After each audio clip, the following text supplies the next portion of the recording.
Fox 61 News at 10 starts now. Right now at 10, heat and storms put pressure on Connecticut. Will the temperatures ease up? Shock in a quiet Connecticut town. Shocking is a good word for it. A deadly shooting outside of a law firm. Tonight, we're learning more about the man who died. And time running out on the legislative session. Will lawmakers vote to legalize recreational pot, or will the measure go up in smoke? The Fox 61 News at 10 starts right now. First tonight, the Weather Watch, a double header, heat and storms. A live look right now at our Mohegan camera. The rain mostly behind us now. But just a few hours ago, this was our reality. This video sent in to us by Tremaine Boyd on Elmer Street in Hartford.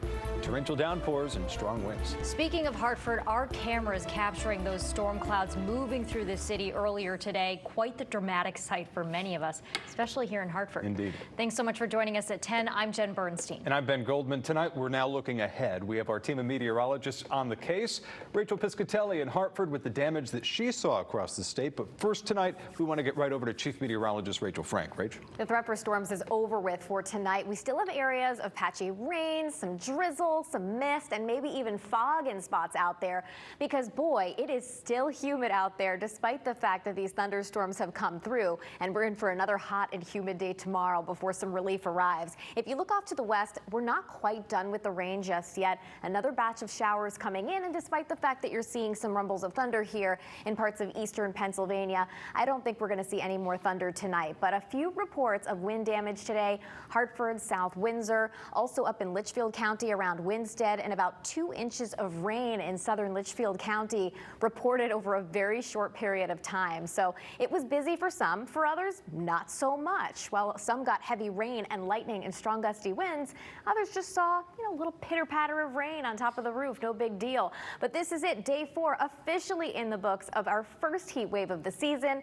It'll be close. Tomorrow I'm forecasting a high of 90 degrees. We might just get there tomorrow, but it will be our final day of this heat wave before the numbers and the humidity start to drop. Temperatures right now are in the lower to middle 70s out there. Heading through the evening tonight, it's mild and muggy yet again. A few lingering showers out there with low temperatures around 70 degrees, and heading through the day tomorrow, we do it all over again.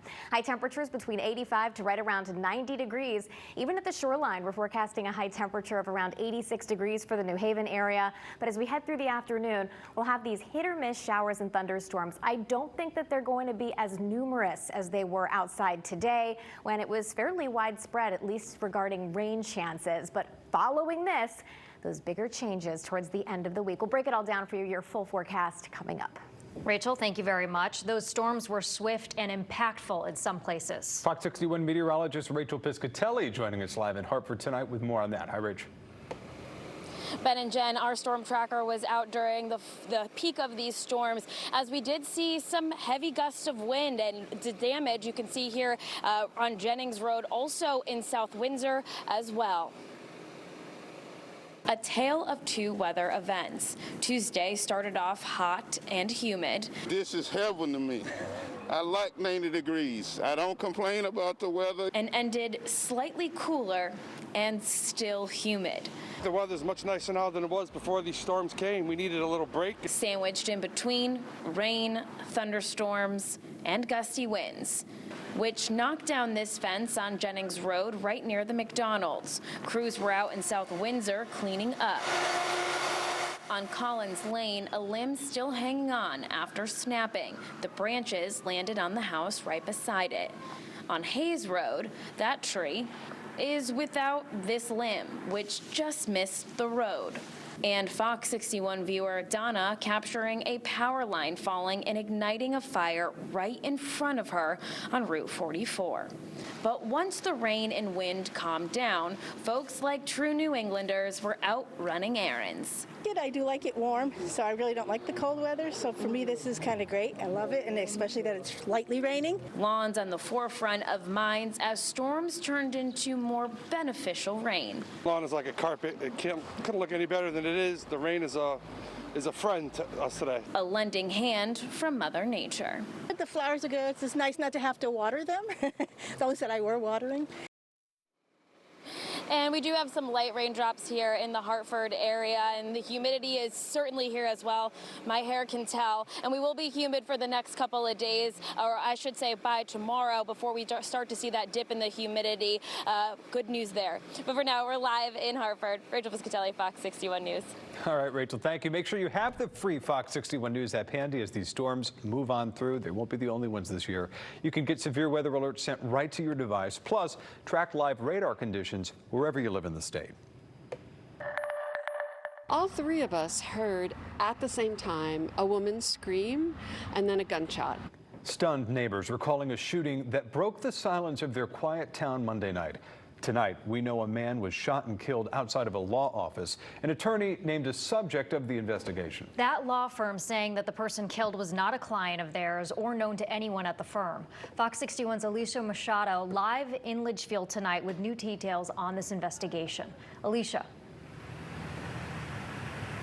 Yeah, well, tonight we spoke with the son of the man who was killed where he lived in Torrington. He was not willing to go on camera tonight, but out here in Litchfield, neighbors still extremely surprised to hear of something like this happening in their quiet town. You don't see this kind of activity here in this town. I mean, it's a quiet town, and, you know, it was just very, very surprising. Litchfield locals are still in shock after hearing of a fatal shooting in their neighborhood Monday night. Police were called out to the Kramer and Anderson law office on West Street just before 5 p.m. That's where they found 39-year-old Matthew Bromley dead from a single gunshot wound to the head. Barbara Morehouse, who lives next door, tells Fox 61 she and her family heard a gunshot. My daughter came running upstairs and said, "Mom, no, someone was shot in the parking lot at the lawyer's office." She was very shaken. A cook at DeFranco's restaurant and pizzeria across the street agrees an incident like this is unheard of in Litchfield. My nephew comes in the restaurant, he says that he hears a couple pops or maybe one. And then we're just like wondering what's going on, and that's not normal for here. Police are calling this an isolated incident. Litchfield local Kevin Lasilla says it could happen anywhere. Even the most calming towns, such as Litchfield, can have an incident like this. I mean, no town is immune to, you know, violence that happens. Robert Fisher has been named as subject of the investigation, a partner at Kramer and Anderson. In a statement, the firm said he will be on leave of absence during the investigation. The relationship between Bromley and Fisher is unclear. Police say they may have known each other, but the firm says they have no record of Bromley ever being a client. It's just a devastating loss for not only the victim's family, but the community as well. Now, state police aren't calling Fisher a suspect at this time. Police say that he is cooperating with the investigation and was a legal and licensed gun carrier. We're live in Litchfield. Alicia Machado, Fox 61 News. Alicia, thank you very much. Well, we are learning new details about a body that was found near a playground in Woodridge. Police say the victim was discovered this morning by a jogger on the Pease Park playground. The victim had a number of gunshot wounds. Investigators do not believe there's a threat to the community, and detectives are working to identify that victim. In the town of Winchester tonight, police were investigating after a body was pulled from a lake this morning. DEEP Encon police say that the man's body was recovered from Winchester Lake near a canoe that somehow flipped over. Police have not released his name as of tonight. The Office of the Chief Medical Examiner is now working to figure out how that man died. To New Haven now, where police have identified the man found dead there over the weekend. Police say 37-year-old Miguel Ramos was found shot along Springside Avenue early Sunday morning. He was pronounced dead at the scene of that shooting. Police are still looking for anyone who might have seen the shooting. All tips can remain anonymous in the investigation.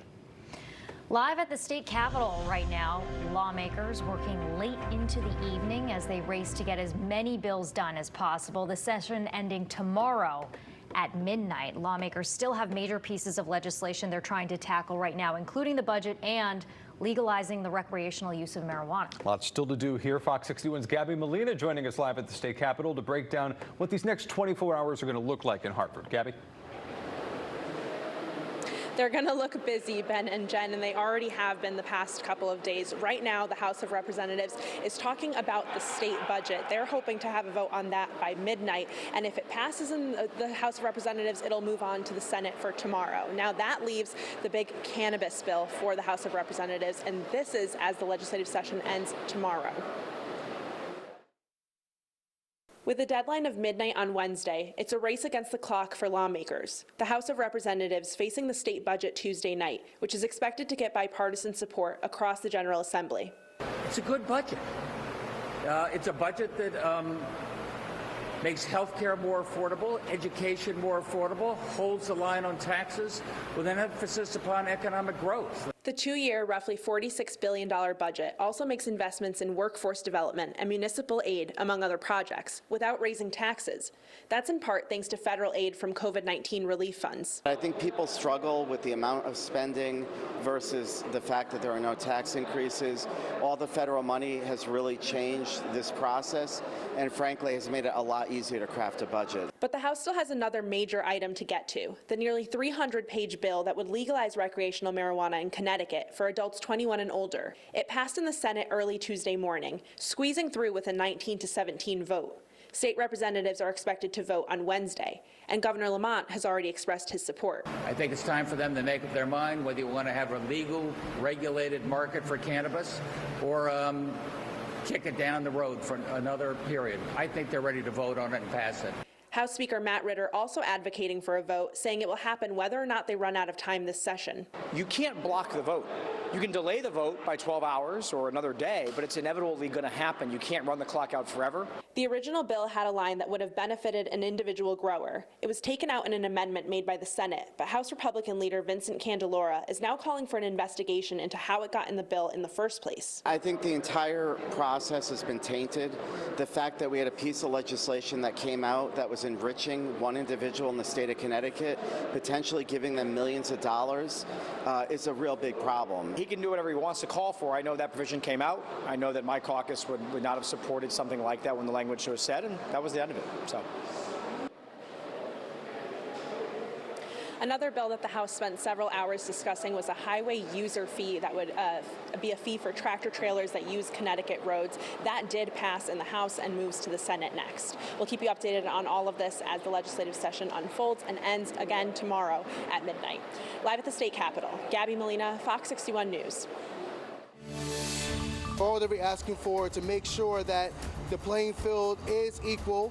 Clergy asking questions in New Haven, where a group of police officers given an advantage on an exam, the allegations of inequity in the Elm City. Alexa might be sharing more than you want with your neighbors. Connecticut's Attorney General voicing concerns. What you need to know if you have an Amazon device. And the French president slapped. The shocking video. What happened? And later in the hour, lots of great high school action. State semifinals all over Connecticut. We've got action and interviews coming your way in sports.